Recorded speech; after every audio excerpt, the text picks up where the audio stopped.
Alam mo ba na kabilang itong si Stephen Curry sa pinaka-hardworking na NBA player sa NBA?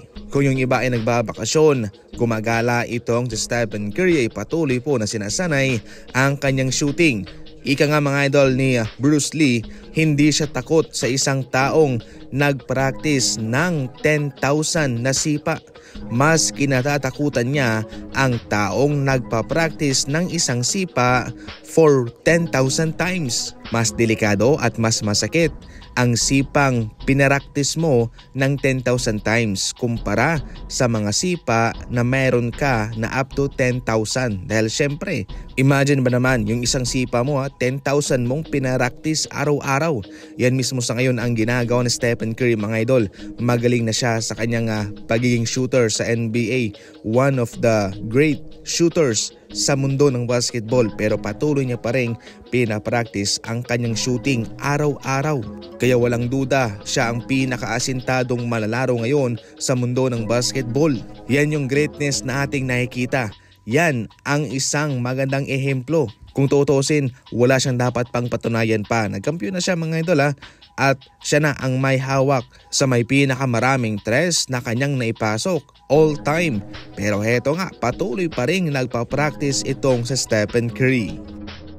Samantala, heto mga idol, ibinigay na po ang detalye ng offer ng Miami Heat para makuha itong si Kevin Durant noon sa Phoenix Suns. Maliban kasi sa Rockets, kabilang po itong Miami Heat sa interesadong makuha itong si KD. At heto po ang kanilang offer: si Andrew Wiggins, Terry Rozier, Jaime Jaquez, Haywood Highsmith at isang first round pick sa 2025 na 28 overall. Para sa akin mga idol, mas matimbang itong offer ng Miami Heat sapagkat meron silang defender, itong si Andrew Wiggins, meron pang gwardiya at itong si Jaime Jaquez na wala pa sa kanyang rurok. Mataas ang potensyal ng batang ito at ito'y magagamit talaga ng Phoenix Suns. So far yung sa Rockets, Jalen Green, and Brooks at picks. Para sa akin mas matimbang yung sa Miami Heat. Pero dito naman nakalamang ang Rockets sa kanilang ipinadala.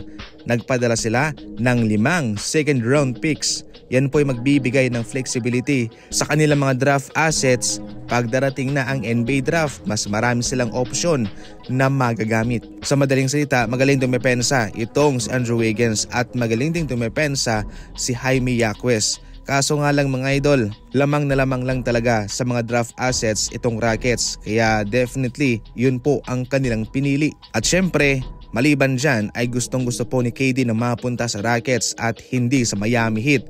So parang wala rin pong silbi na kung pinilit ng Miami Heat na makuha itong si Kevin Durant, aalis lang din po siya sa free agency. So magiging short term lang po siya doon sa Miami Heat at masasayang lamang ang kanilang ipapadala.